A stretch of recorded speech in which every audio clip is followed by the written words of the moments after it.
Assalamualaikum warahmatullahi wabarakatuh. Hai, Balan Ngopi balik lagi di channel kami KWS Tanjung Sari. Dan kali ini di cuaca yang agak mendung sebenarnya. Jadi kami mau kasih sedikit tips mungkin ya.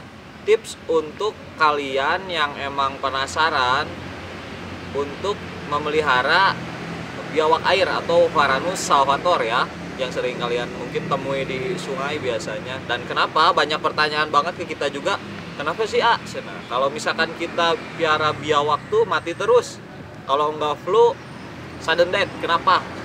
Mungkin kembali lagi di situ ada kurangnya apa ya, posisi keep kalian, perhatian kalian ke binatang tersebut ada yang kurang, mungkin ada yang salah cara ataupun apapun gitu ya. Contohnya di kita nih, kita ada di sini sampel satu. Ini ada Varanus salvator, udah 2 tahun nih. Ini 2 tahun dari ukurannya kecil banget, cuman segede gini. Ini sekarang udah hampir mungkin 70 lah, 70 cm ada kayaknya. Ini 2 tahun dipelihara dan posisinya alhamdulillah nggak pernah ada riwayat sakit. Dengan ya kembali lagi tata cara yang benar kayak gitu. Jadi ada aturannya kayak gitu. Jadi untuk tipsnya sih, pertama mungkin karena si salvator ini juga sering banget jemur kayak iguana, yang bikin agak ribet sih itu. Sebenarnya ribetnya kembali lagi tergantung kitanya. Kalau misalkan kitanya emang full hatinya untuk piara dia, menyayangi dia, nggak akan pernah kenal istilah ribet untuk pembersihan kandang ataupun jemur. Karena salvator ini jujur tiap hari harus banget jemur. Nah kalau misalkan guys sekarang nih, karena kan mendung, paling kita nanti akalinnya pakai lampu UVA atau enggak UVB gitu buat kesehatannya dia, biar tetap dia dapat istilahnya hangat gitu ya. Kalau misalkan pun tidak ada matahari sekalipun, emang bagusnya sih sama matahari langsung, cuman kalau emang nggak ada ya udah nggak apa-apa. Jadi kita bisa akalin tuh di situ karena ada ada lampu khusus untuk reptil, UVA UVB boleh. Untuk kandangnya sendiri sebenarnya salva tuh butuh kandang yang cukup luas. Jadi kalau misalkan ukuran salvanya segede gini, kalian usahain kandangnya agak luas lagi biar dia bisa lebih leluasa. Dan utamakan kandang kalian itu kering. Kenapa? Karena kembali lagi sebenarnya salvator tuh emang sering nih kalian temuin di sungai. Cuman itu pun buat dia nurunin suhu doang. Kalau nggak jemur pinggir sungai. Kalau misalkan udah agak panas tuh, dia masuk ke air lagi, naik lagi, jemur lagi, kayak gitu kesehariannya. Dan untuk makannya sendiri, yang kita punya si Abu ini, untuk makan itu per 3 kali sehari. 3 kali sehari. 3 hari sekali. 3 hari sekali. 3 hari sekali, dan itu dengan porsi yang kecil tapi sering kayak gitu. Biar apa? Biar kembali ke metabolismenya juga dia nggak terganggu. Kemudian untuk badannya dia juga agak semok ya kayak gitu. Jadi jangan terlalu obes, karena kebanyakan orang tuh pengen salpanya obes gitu kayak gitu. Sebenarnya kurang baik juga sebenarnya, karena kembali lagi obesitas itu sebenarnya penyakit ya. Kalaupun di manusia pun seperti di hewan pun seperti itu. Karena biasanya kalau misalkan biawaknya obesitas, itu biasanya ada penggumpalan lemak yang banyak, akhirnya bagian organ dalam tuh terhimpit kayak gitu, kayak manusia aja. Jadi untuk makan 3 hari sekali ya, untuk makannya itu dengan porsi yang cukup lah kayak gitu, nggak sedikit nggak banyak tapi cukup gitu buat dia. Jangan terlalu banyak juga soalnya kasihan. Kalau misalkan kasihannya gini, kalau misalkan kalian kebetulan cuacanya lagi mendung kayak gini kan kasihan juga. Jadi metabolismenya untuk si reptil ini kan dibantu juga sama sinar matahari kayak gitu. Dan kita kalau kita sih ngakalinnya pakai UVA atau enggak UVB kayak gitu. Dan untuk mungkin per 2 hari sekalinya kita biasanya rutin juga direndam. Nah itu budayanya orang Indonesia, kalau misalkan rendam apa? Rendam salva pakai kunyit. Emang ada itu yang kayak gitu, termasuk kita juga sebenarnya sering sih kayak gitu. Cuman kalau kita kalau ada doang, kalau ada kunyitnya kita pakai. Kalau enggak ya kita biasanya daun sirih aja, nggak apa-apa gitu. Kalau enggak air biasa juga kayak gini nggak apa-apa.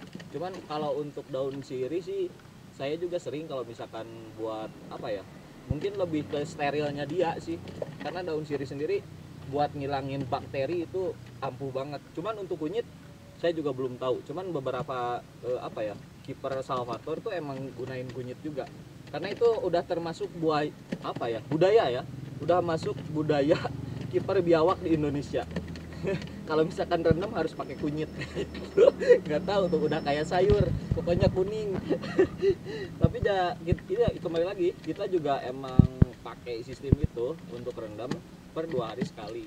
Dan yang pasti utamakan kandang kalian tetap bersih itu. Kalau misalkan Salvatore tuh kalau udah kasih makan biasanya besoknya kalau lagi jemur dia langsung pup biasanya.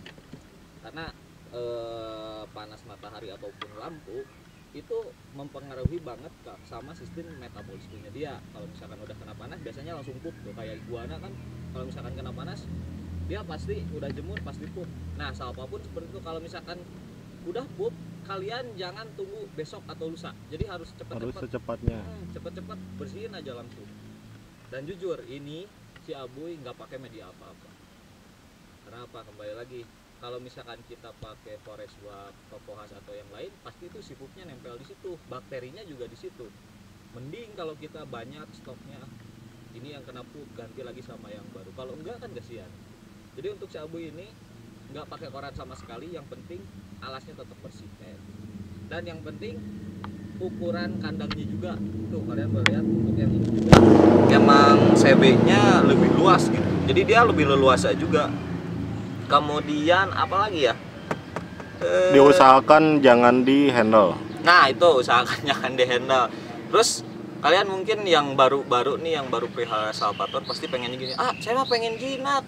Iya pengen jinak, saya tahu gitu. Cuman kan itu butuh proses gitu kan. Kalau misalkan untuk babyan sih saya saranin jangan terlalu sering handle gitu. Kalau kalian nggak terlalu perlu jangan terlalu dipegang, soalnya rentan stres juga. Biasanya faktor sakitnya biawak tuh dari sistem handling juga karena dia stres gitu. Terus ada beberapa kasus yang emang si biawaknya itu mudi atau enggak mogok makan kayak gitu. Kenapa? Karena ya kembali lagi di sistem pemeliharaannya kalian tuh seperti apa gitu.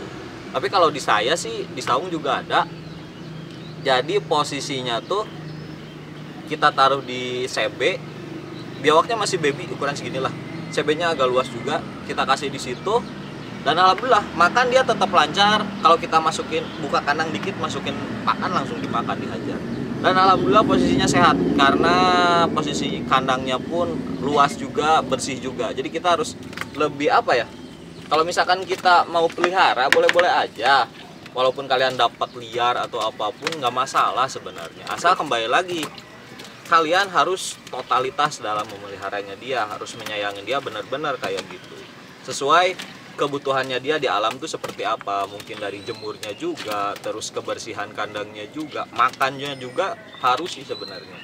Nah mungkin untuk tips dan trik dari kita mungkin segitu aja. Itu yang udah kita alami dan ini buktinya, ini udah 2 tahun dan posisinya dari segede gini, cuman segede gini. Itu lumayan prosesnya lama. Dan alhamdulillah. Dan mungkin buat kalian nih yang pengen tanya-tanya ke kita soal pengurusan reptil ataupun apapun, cara pemeliharanya ataupun apapun, boleh di komentar aja ya.